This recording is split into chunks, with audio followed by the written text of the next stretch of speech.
Welcome, everyone, to the Living While Leading podcast. Hello, my name is Sharon Ehrlich, and I am an executive coach and founder of Living While Leading.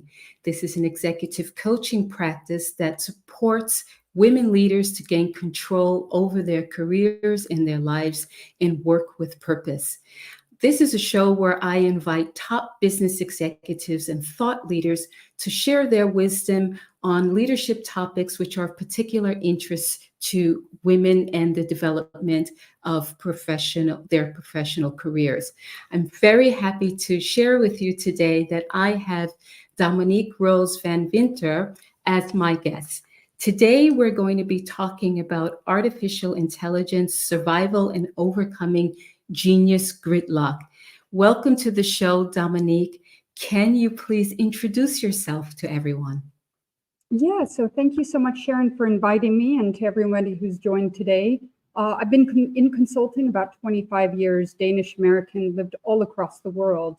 But I've always really been a tech person at heart, whether working with technology companies or bringing technology into the firms that I worked at. Over the past about year and a half, I have focused almost entirely on AI and really figuring out how do you start to bring that into the organization? How do you upskill everyone? And that's the company that I lead, Final Upgrade, which I'm not only CEO of, but Chief AI Evangelist, which is a role that I understand as being one of the most important roles in order to execute on the digital transformation that's going to be coming. Okay, thank you for sharing that. This is a topic that I think is very important. Everybody's been buzzing about it since Chat GPT has become available to all of us. And I think it's really key that we get ahead of it and not fall behind. So if it's okay with you, Dominique, I'm going to jump right into some questions that I have for you, which I think may be of interest to my audience.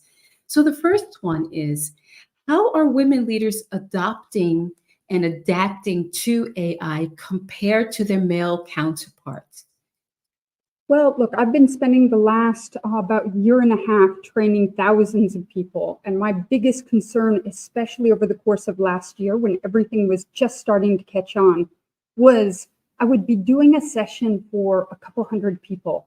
And I would say, who here has been dabbling, tried out this platform, tried out that platform, all sorts of new tech that was coming out in the AI space? And you'd see a lot of male hands going up. And my concern is there were very few women's hands going up, or they would come into the session and I would say, how are you doing with AI? What have you been trying out? And they go, I don't know what this wall is that all of a sudden very often happens when they put up both hands and go, you know what? I'm not super tech friendly. It's not exactly my thing. And my biggest concern when I saw that is there's going to be a massive setback for women as a whole, as the industry and every part of our business gets innovated upon and shifts into a new dynamic.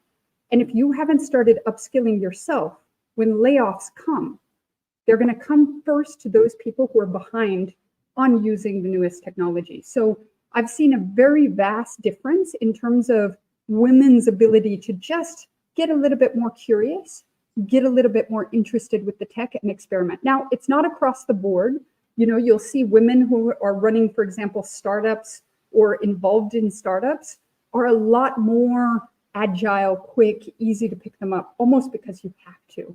But my worry is a lot of people that are working in big corporates, and especially women who are leading departments and practices and functions, are going to put themselves at a setback because the future leaders of those companies and the board and the shareholders, they all want people who can adapt to the coming change. And my worry is women are already at somewhat of a disadvantage in those senior roles. And that might continue to happen even more pervasively because of a setback in using the existing technology that's out there. And what do you think is behind that, Dominique? Is it a matter of awareness or is it something a bit deeper? Well, there's a couple of different elements. So number one, lack of awareness is happening with everybody. Nobody has the roadmap to AI. This is what I teach executives at the C-suite, to regular employees, to functional groups. every single day, and no one has been sat down and explained. The only people who are talking about AI on stage, it's either the more fluffy topics, like let's talk about ethics, or is the world in doom and gloom going to happen with AI, etc. They're very future-looking topics and issues that obviously we need to address. But nobody's addressed the elephant in the room. How do we actually use it? How do we bring it into the company? How do we upskill people? And my concern is that women sometimes don't go and maybe push themselves into using new technologies. They tend to lean into relationships rather than necessarily technology, which is phenomenal, right? That is absolutely our superpower. But I think it's just not an area that we're necessarily as savvy in taking the first steps into. And we're seeing that a lot of companies are not yet ready to go and educate all of their employees because they're still figuring it out themselves. Okay, thank you for that. Before we go on to the next question, I just want to tell the viewers, if you have a question that you'd like to ask Dominique, please feel free to put it in the chat. She will be taking questions and responding to them live.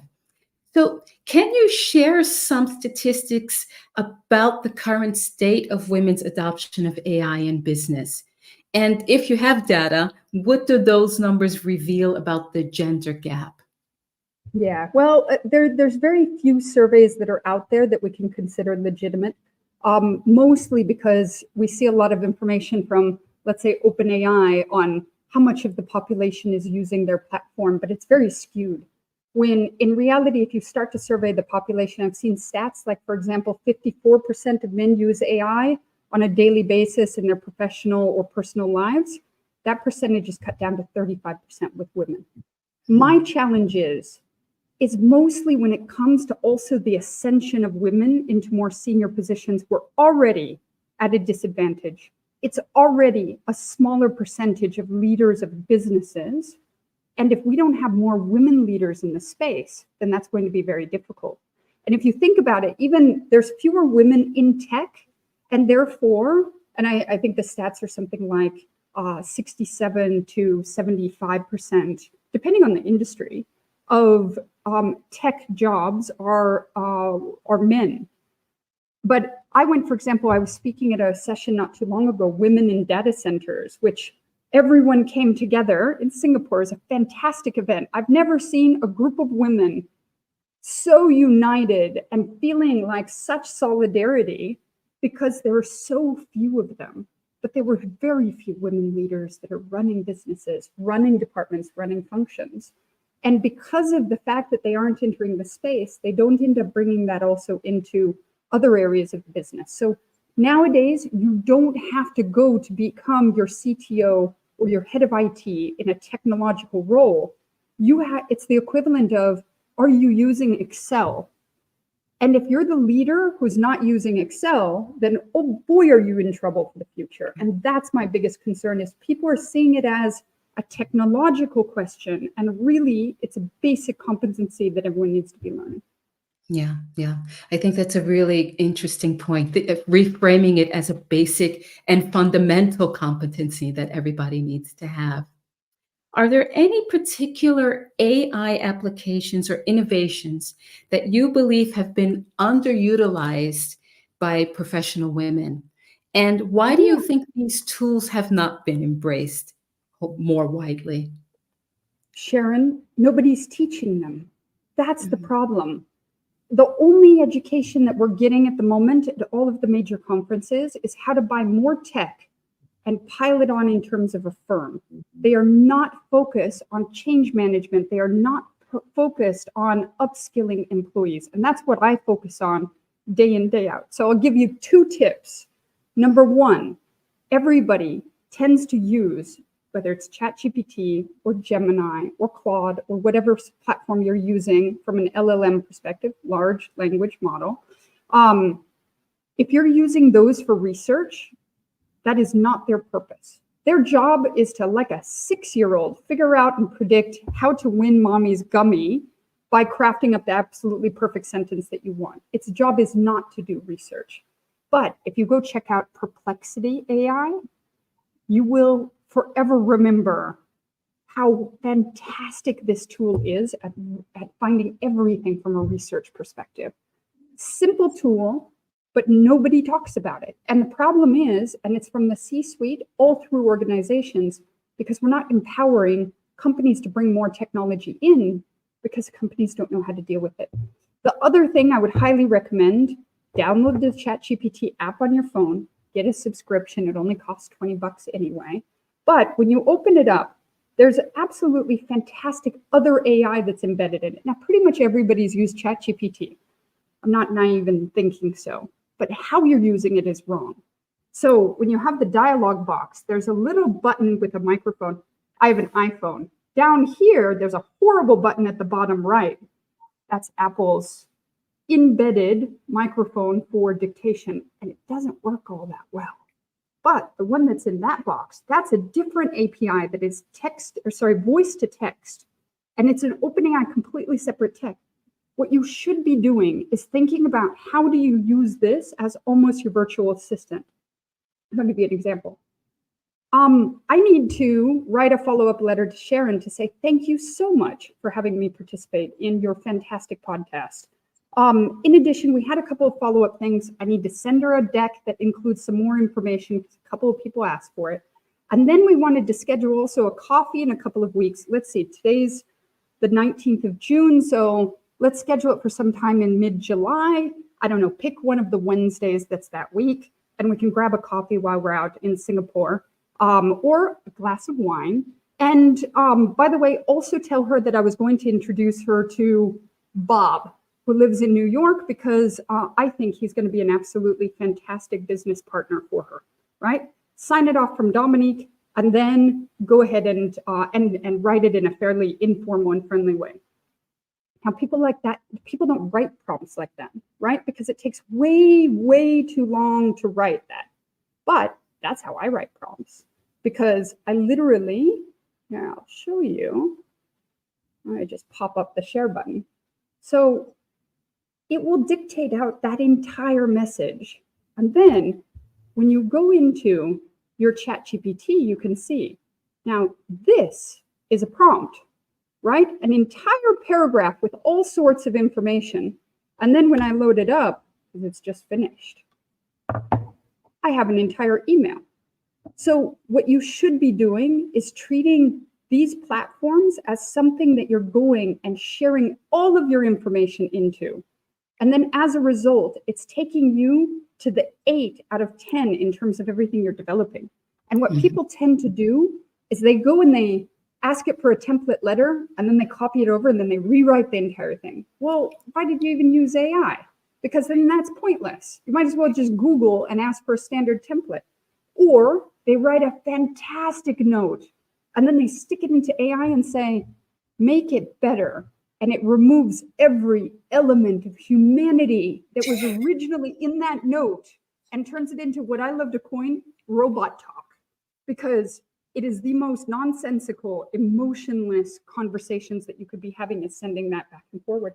You have to master how to use AI to come up with your tone of voice. So you sound like a human, but you're still using AI. These are all tips, tricks that are readily available out in the world.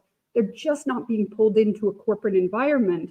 And therefore, employees are either not empowered to be using that text or to be using those new technological platforms because they don't have access to them, or they're using it as shadow IT, which means they're using it without their IT departments actually knowing about it, which is obviously a really pervasive issue at the moment.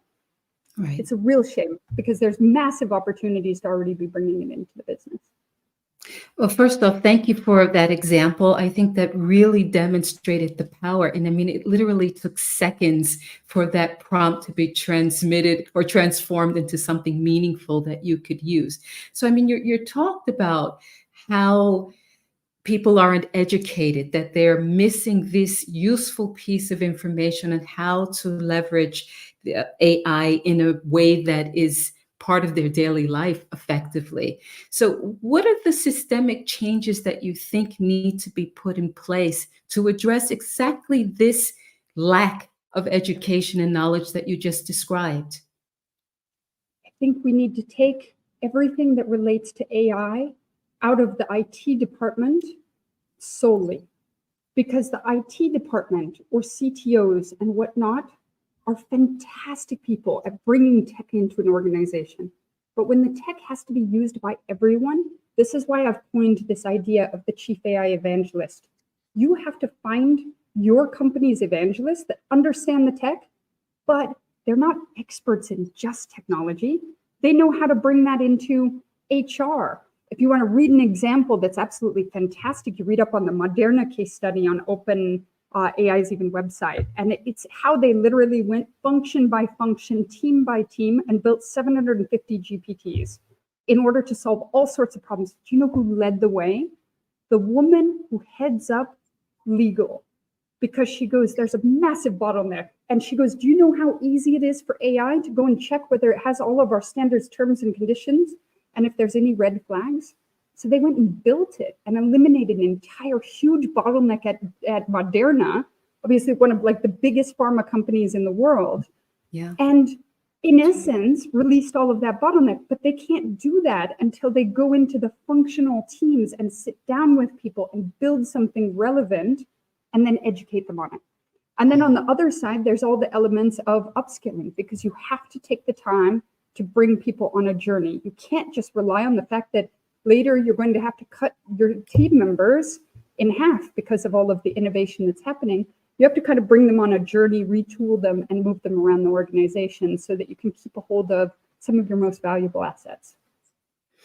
Okay, well, you just said a lot there. So, taking AI out of the CTO's, imperium, or their just their not kingdom. solely in the CTOs. I don't mean that they shouldn't be involved, and they obviously help in order to help from a technology side. But you can't just have that side. When you're rolling out AWS or Amazon Web Services, there's no problem leaving it with the CTO. If you're rolling out different cloud computing platforms or enterprise software, it's fine with the CTO. This is not the case. This is a consumer more product that we need to upskill and train people. And so therefore it should be done in collaboration together. And what I'm seeing most of is the fact that it's run by the tech side with not enough bringing it in, and therefore people aren't being upskilled in order to use it. So great technology being brought in, but very little usage. Right. I think that what you just said is extremely powerful. Just a quick question, not that I want to create a TV commercial about your business, but is that what Final Upgrade does? Is that what you're doing? Is you're helping organizations strategize how to bring AI in a more practical way throughout their entire organization? Yes. So we look at business strategy from many different layers. You look at it at the personal layer, which is what I'm talking about. How do you upskill individuals? Then you look at it at the team or the function level, because you should be looking at what technology you should bring in for the legal department, the marketing team, the comms team, finance, et cetera, because it might be different tools and different things that we want to enable people and empower them to be able to use. Then you look at the product level, because obviously sometimes there's elements of AI that should be embedded in, whether it's the customer, the client experience, or whatever product it gets put out there. And then you look at the company level, which is a lot more organization transformation and how to realize and find where you have optimizations along the value chain so you can better build proficiency and efficiency within the business. And then we also look at the category and what consumers and customers and everything like that are doing. Most of my time is spent public speaking, running workshops, educating people, because in reality, that's the stage that we're at right now, where a lot of leaders of businesses are just under an enormous amount of pressure to try to do something in AI.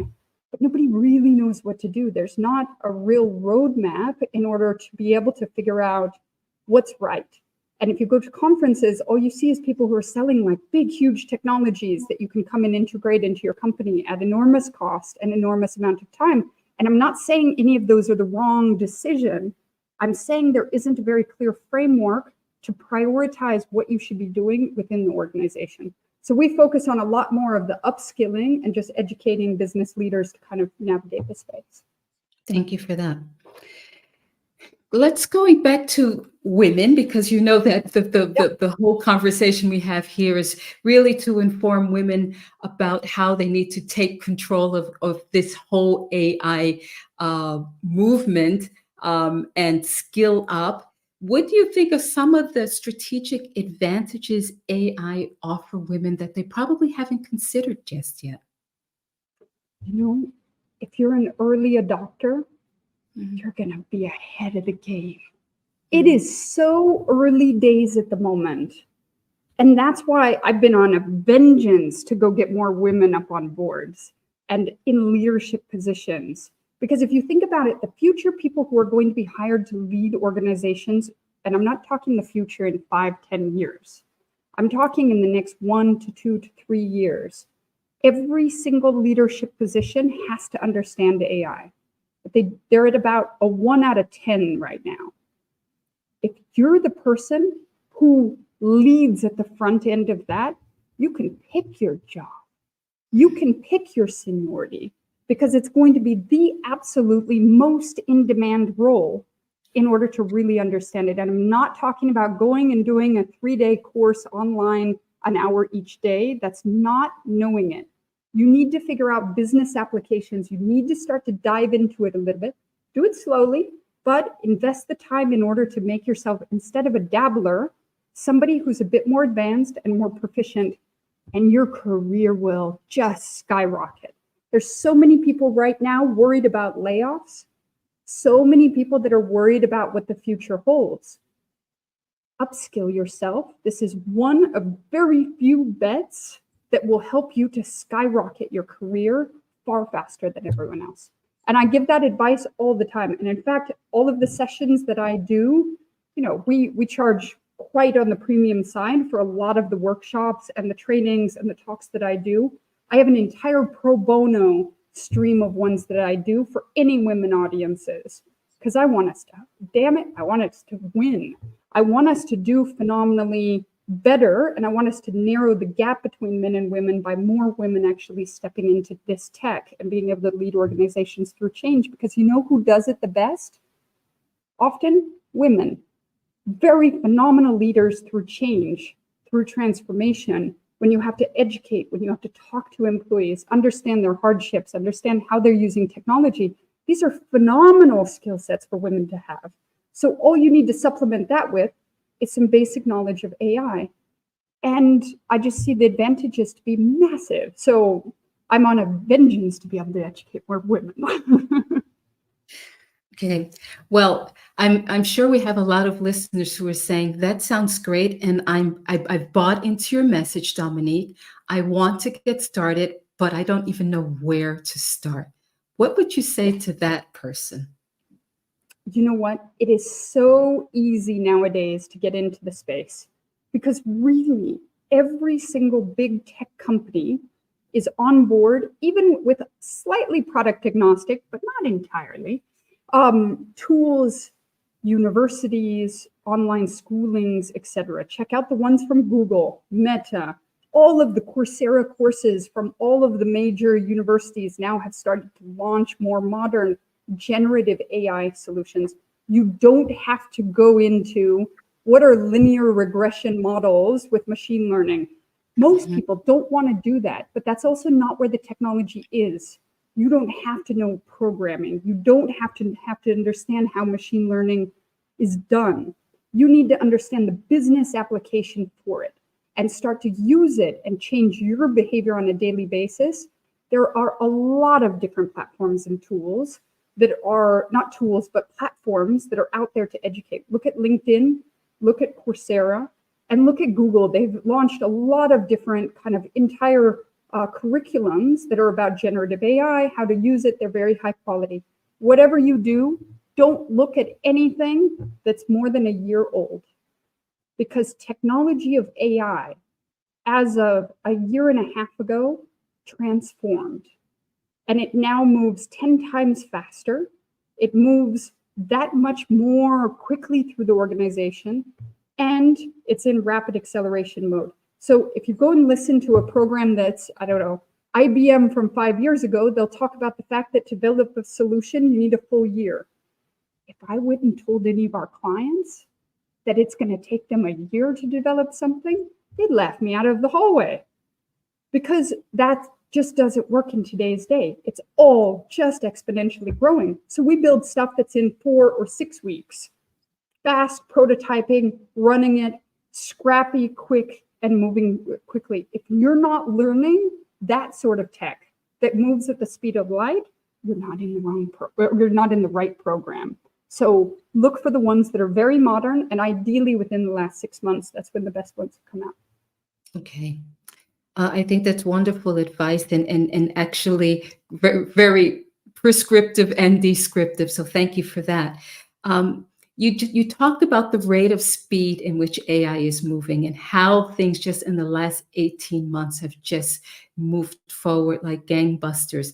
Are you able to share your thoughts on what you think the future of AI is in business and how that's evolving? Yeah, I mean, I think everything is going to be optimized. The strongest companies are going to go through their entire value chain, set up their entire systems from start to finish. If you start using, for example, AI for data analytics right now, and using some of the platforms, you can see it already can make strategic recommendations, analyze data. It won't be 100% correct on the data, but the recommendations will be exactly the right direction. That means you don't need to have these big analyst teams, et cetera, in the future. So the roles of the future will be either very senior roles or relationship roles. But I also see a lot of concern, because even if, for example, where I'm based in Singapore, you look at the majority of jobs that are out there, it's front office, back office, finance, lawyers, consultants, et cetera. And we've had no evolution and innovation in that space, really. You think about automotive manufacturing, they had all of the innovation of robotics that came in, but our space, we've had computers, how long did it take to roll those out? Mobile phones, how long did that take in order for everyone to start to get those? You're looking at this technology that's being adopted so fast that within 3 years, everyone's going to be using it. And it's going to transform how we work, and it's going to destroy a lot of jobs. And I only say that not as a threat, it's more as an opportunity, because you're going to have to reskill yourself on how to lead that organization and lead those teams through that change in order to help everyone. Because when it comes to a lot of those cutbacks, if you think about it, even customer service, I've seen some phenomenal platforms that go and create AI avatars and run entire customer service calls. If you haven't seen the Klarna case study, that's about them eliminating 700, that's the buy now, pay later button that you see on e-commerce. They eliminated 700 roles, and AI took over like 75% of all of their customer service. And you know what? Customers were over the moon. So the entire future is changing to the point that when you call your bank right now and you go, hey, do you want a teller or do you want like the machine? And you're like, oh my God, I just want the teller, because of course it's useless right now to actually get all of the automated systems. Everything's going to transform, because you'll be like, I want to be like Klarna, because they cut down all of their interactions from like 11 minutes to 2 minutes. Every customer would be happy with that. And that's how it's going to transform our customer experience, our client experience, and how we work with each other. But it's going to require a lot of rewiring within our own systems, our company systems, and our own personal ones. Thank you. Dominique, this has been a very enriching conversation. I'd first like to thank you for being with us and for speaking so openly about this topic. I think it was extremely useful. How can people find you? Yeah, so I'm on LinkedIn, Dominique Rose Van-Winther. That's where I publish most of my stuff. I also have a Substack that you can join that is for Final Upgrade. You can see links to it also from my LinkedIn profile. I have all sorts of updates and all sorts of information that I put out on my LinkedIn in order to give kind of tips and tricks and help to navigate the space. So feel free to reach out, feel free to follow me, and I'll continue to share everything that I know, because I'm a very firm believer that we all deserve a lot more information. I sell my business to corporates, not like the individual side, right? Thank you. So thank you everyone for tuning in. For those of you who joined us live, thank you for that. For those of you who will be listening to the replay, Thank you for listening to the replay or the podcast. An audio of this will be coming out in the next week. As an update, I'd like to inform you that on July 2nd, the first Living While Leading newsletter is going to be published on LinkedIn. It's going to be a concise monthly publication that will highlight some conversations that I've had with women leaders. It's also going to offer a monthly empowerment tip and either a book or an article that I'm recommending for your future development. So please keep your eyes open. Invitations will be coming into your inbox very soon. Thank you, everybody, for joining in. Thank you very much, Sharon.